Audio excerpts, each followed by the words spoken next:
friends, and welcome to Pajama Prayers. It's really good to have you with me tonight. And you are going to be so happy that you are watching, because tonight we have something special on our show.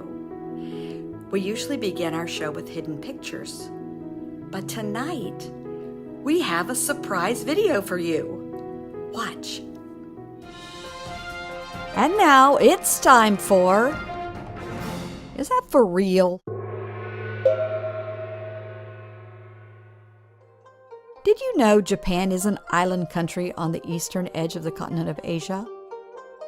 It is made up of 4 main islands and nearly 4,000 small ones as well.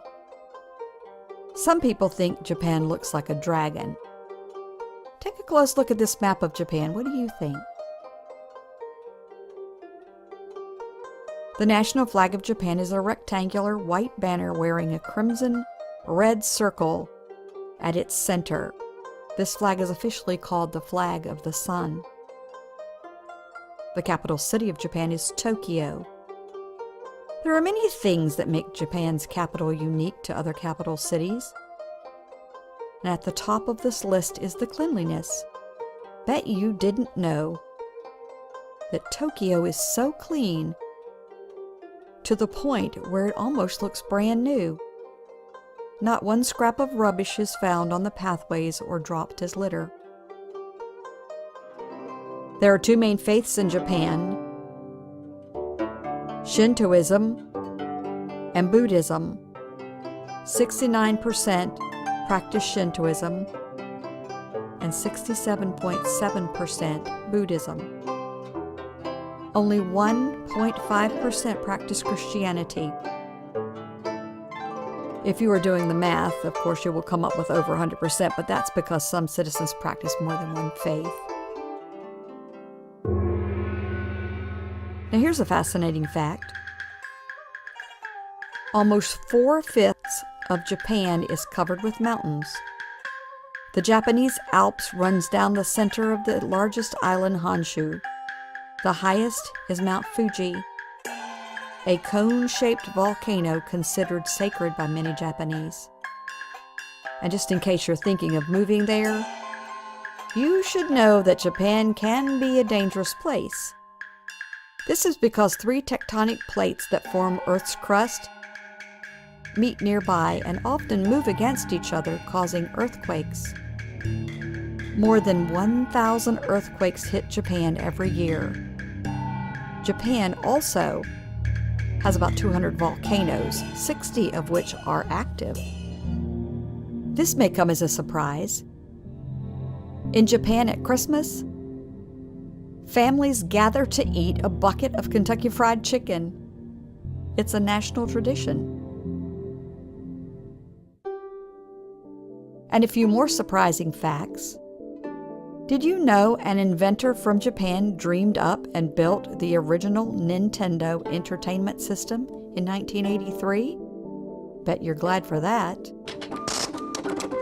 Also, square watermelons are common in Japan, but they're essentially ornamental and are often very expensive, with prices as high as about $100. I think I might try my hand at growing some square watermelons. I mean, how hard can it be, right?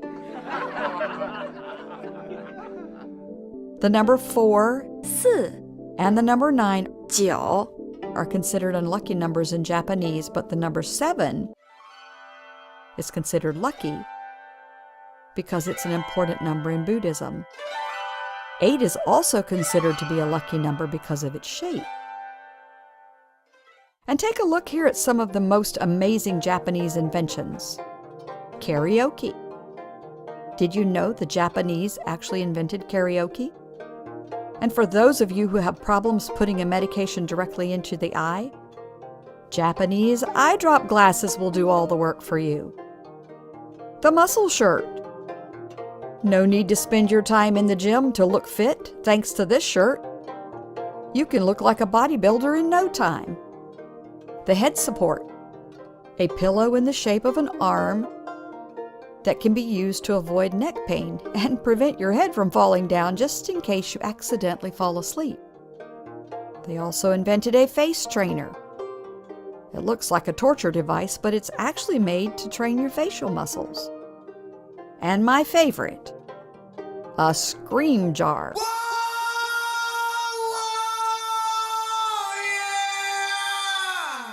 For anyone who has occasional temper tantrums, the scream jar is perfect for stress release. It silences even the loudest scream. And what about the most popular sport played in Japan, you ask? The answer may surprise you. The most popular sport in Japan is baseball. Hungry but can't communicate in Japanese? Don't know what to order? Plastic food displays in Japan have you covered. Plastic food dishes are placed casually out the front of the restaurant or lined up in the shop windows. There's even a plastic recreation of every cake and every cookie available in specialty confectionery shops too. Sushi is one of the best-known Japanese foods around the world. It is offered in a variety of ways. Sushi usually refers to a pressed vinegar rice with a piece of raw fish on top. And it's generally eaten with ginger, soy sauce, and wasabi. It's typically eaten with chopsticks, but it can also be eaten directly with your hands. Oh, and you'll love this. The Japanese spider crab has the largest leg span of any arthropod in the world, reaching up to 12 feet long, and though it can weigh as much as 41 pounds, its body is actually only 15 inches long. One notable fact, they're carnivorous. They have been known to chop off human fingers with their claws. Now here's an interesting fact. Approximately 160 different species of wild animals and 700 species of birds can be found in Japan. This includes the deer, flying squirrels, wildcats, bears, and snow monkeys. Finally, and this is my favorite, the Japanese language has only 48 sounds, making it relatively easy to learn and speak. But learning to write Japanese is quite a task. That's because there are 3 different styles of writing their symbols. Now that's something that will make you wonder.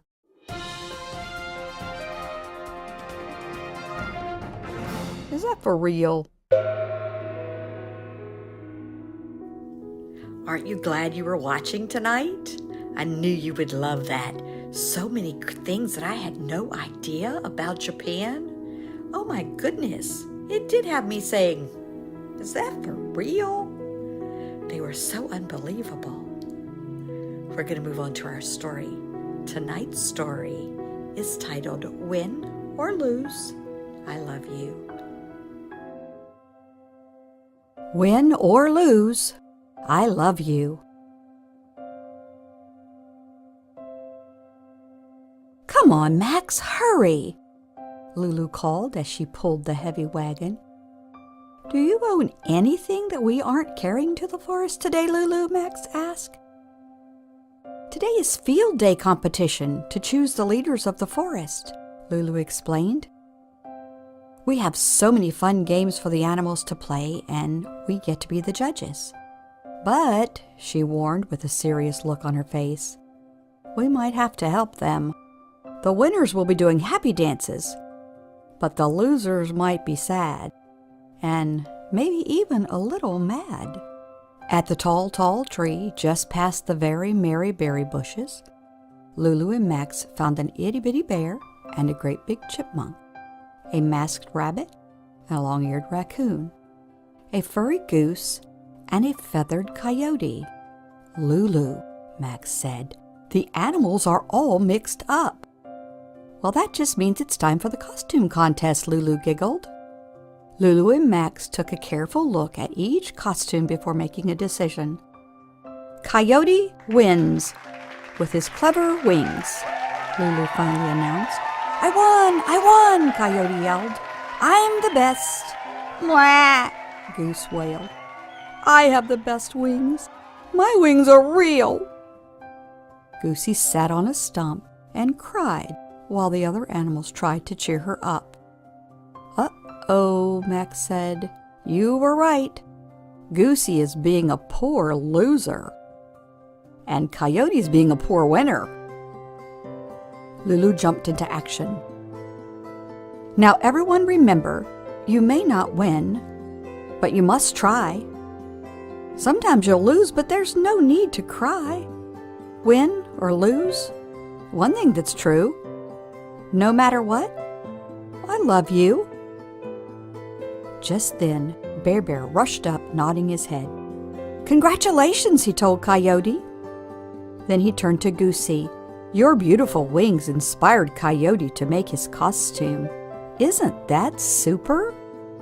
Lulu gave every animal a beautiful stick that she had decorated. It's time for the stick toss, she announced. Oh, I love my stick, Lulu, Bear Bear said. I want to keep it forever. Thanks, Bear Bear, Lulu grinned. 1, 2, 3, throw! Well, the stick sailed through the air and landed thunk, thunk, thunk on the other side of the meadow. Max ran over with his tape measure. Raccoon wins, he cried. Time to set up for the obstacle course, Lulu announced.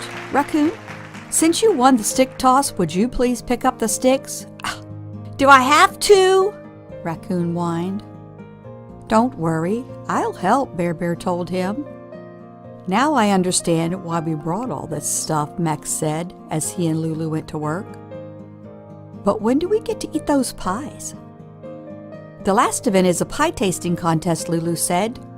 Well, I can't wait to try Bear Bear's pie. He's the best baker in the forest. When the obstacle course was ready, the animals lined up. Oh, I'm definitely going to win, Coyote bragged. I'm the fastest animal in the forest. On your mark, Lulu called. And I've been practicing for weeks, Coyote boasted. Get set, said Max. Well, there's nobody faster than, Coyote continued. Go, Max and Lulu yelled together. Zoom! All the animals raced off, leaving Coyote behind. Wait! No fair! Coyote cried. I wasn't ready. Go, Coyote, hurry, Lulu urged him.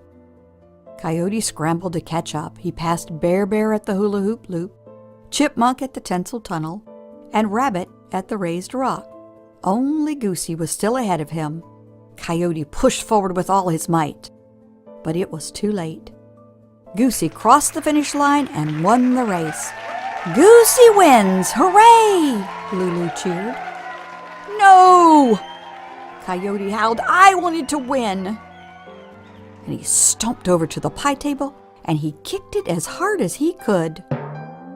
The pies spattered all over the meadow, turning into a sticky, icky mess. And worst of all, there wasn't a single very merry berry pie left for the pie tasting contest. Oh, Coyote, Lulu said sadly, what have you done? Coyote hung his head. No one knew what to say until Bear Bear stepped forward. We can clean this mess, he announced. We'll get some water and soap. I have sponges in my burrow, Rabbit chimed in. Well, that's just what we need, Bear Bear said. Soon clouds of bubbles filled the air as everyone worked together, and all the animals were laughing and having fun, except for one. Lulu found Coyote in the clearing all by himself.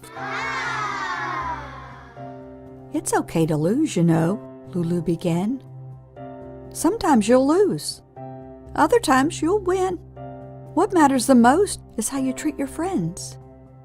I ruined field day, Coyote said miserably. I'm the worst animal in the forest. Lulu hugged him. Coyote, you behaved badly, but you aren't bad. What can you do to make things better? Well, Coyote knew just what he needed to do. Coyote took a deep breath and walked over to the animals. "I'm sorry for taking the fun out of field day," he said. "I wanted to win so badly that I forgot how to be a good sport and a good friend." "I was a poor sport too," Goosey said. "I'm sorry." Bear, Coyote said. "You were so excited about the pie tasting contest. I'm sorry I ruined it." Bear smiled. "Oh, I forgive you, Coyote. We don't have any pies left, but we can still have a picnic." As the animals munched on the very merry berries Lulu brought, Rabbit asked, "Who will be the leader of the forest?" Coyote, Raccoon, and Goosey all tied. "Well, I guess the judges will have to choose," Chipmunk said. "A leader's job is to make things better," Lulu said. And even though others won contests, Bear made field day better for everyone. He worked hard all day long. He was kind and encouraging, friendly to everyone, and forgiving, Coyote added. Lulu and Max bent their heads together and spoke so quietly that no one could hear them. At last, it was time for the big announcement. Bear, we think you should be the leader of the forest." "Me?" Bear gasped in amazement. When all the animals cheered, it was clear that they agreed. "Oh, thanks, everybody," Bear said. "A lot of responsibility comes with winning and with losing, and especially with being a leader. I promise I'll always do my best.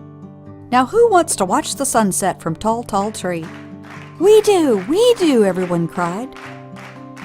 As the animals climbed the tall tree, they turned Lulu's lesson into a song and sang together. "You may not win, but you must try. Sometimes you'll lose, but there's no need to cry.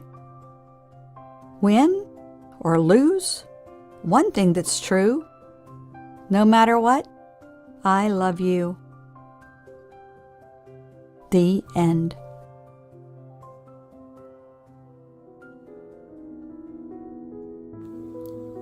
Have you ever been in a contest and you wanted to win so badly and then you didn't? Boys and girls, I know it's disappointing, but I hope you were a good loser. And remember to be happy for the person that won and tell them that you're happy for them. Well, we've reached the end of our show and we are all out of time. I'm glad you joined me tonight, and I hope you will join us again next Saturday night. And until then, turn to someone there with you and say, "You are worth more than you know, capable of more than you think, and loved more than you can imagine." Good night.